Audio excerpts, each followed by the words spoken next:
Hello বন্ধুরা, সকালে মেয়েদের উঠলে যেটা ডিউটি সেরে দেখো আমার হাতে দেখতে পাচ্ছ ঝাঁটা।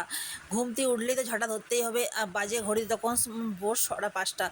আজ উঠতে একটু লেট হয়ে গিয়েছিলো একটা কারণের জন্য, কারণ সকালবেলায় ভোরবেলায় তো তোমার দাদাভাই দোকানের উদ্দেশ্যে বেরিয়ে পড়েছিল, তাহলে উঠতে হয়েছিল আমাকে গেট খুলতে।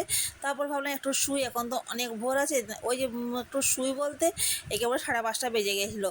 তাই জন্য একটু তাড়াহুড়ো করলাম। দেখো এদিকে ছেলের এক বালতি জামা কাপড়ও ছিল, সেইগুলো একটু আমি সাবান গুঁড়িতে আমি ভিজিয়ে রাখবো, কারণ ময়লা তো সেরকম হয়নি, ওই যে ঘামে ভিজেছে, তার জন্য আমি একটু সাবান গুঁড়ি জলে ভিজিয়ে রাখি, তারপরে না হয় বাকি কাজগুলো করবো।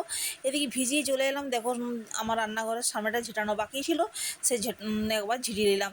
তারপর এখানটা সামনেটা ধুয়ে তারপর আমি জামা কাপড় কেচে নেবো। সেরকম বিশেষ কিছু কাজ থাকে না, তাও একটু তাড়াহুড়ো লাগে, কারণ ছেলে ছিল পরীক্ষা, খেয়ে যাবে, তার তো খাবার বানাতে হবে। সে হয়তো ভাত খেয়ে যাবে না, পরোটা খেয়ে যাবে বলেছে, তাও তো সেটা আমাকে বানাতে হবে বলে। স্নান টান করে পুজো করে তবেই তো আমি রান্নাঘর ঢুকতে পারবো। এদিকে দেখো আমার ধোয়াও হয়ে গেছে, রান্নাঘরটা আমি মুছে নেবো। রান্নাঘর কেন, সব ঘরগুলোই পরপর মুছে নেবো। সব ঘরগুলো তো দেখানো সম্ভব হয়নি, কারণ এইসব করতে গেলে অনেকটাই লেট হয় গো। তারপর যদি ভিডিও করি, সে ফোন এখানে সেটিং করো ওখানে সেটিং করতে গিয়ে অনেকটা লেট হয়ে যায়। তাই জন্য দেখো শুধু সামনেটা রান্নাঘরটা মুছলাম, সেইটুকু তোমার সাথে শেয়ার করলাম। আর অনেক কিছু কাজ থাকে, সব কিছু তো শেয়ার করা সম্ভব নয় ক্যামেরা ধরে ধরে, বলো। এ দেখো আমার কাঁচা হয়ে গেছে, তার সাথে দেখো জামা কাপড়টাও মেলে দিলাম, কারণ মেঘের যা অবস্থা কখন যে নেমে যাবে দুম দুম করে বৃষ্টি, বোঝা মুশকিল। আর মোটা মোটা ছেলের জামা প্যান্ট তাহলে শুকনোই হবে না, জলটা ঝরে থাকলেও আমার মনে হয় পাখা তলে দিলে টেনে যাবে।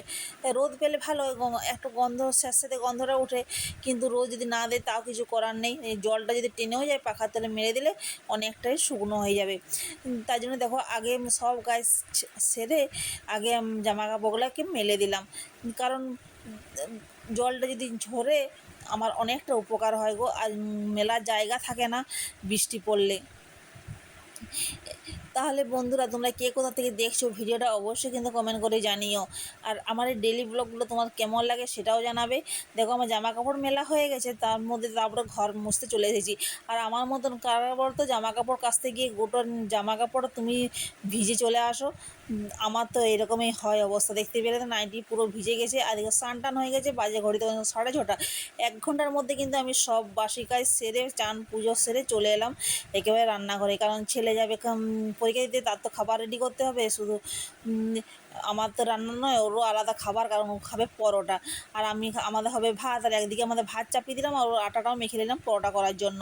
দেখো তো ভাতের চালটাও গরম, জলটা গরম হয়ে গেছে, ভাতের চালটাও ফেলে দিলাম। এদিকে কড়াই চাপিয়ে দিয়েছি পরোটা করার জন্য। এখন বলো দিদি ভাই কড়াইতে পরোটা করছো? হ্যাঁ, কড়াইটা করলাম কারণ এটাতে আমি রান্না করবো, তার জন্য কড়াইটা সে মাছ দিয়ে যাবে, তার জন্য রেডি করে নিলাম। তাহলে আজকের মতন টাটা, বাই বাই।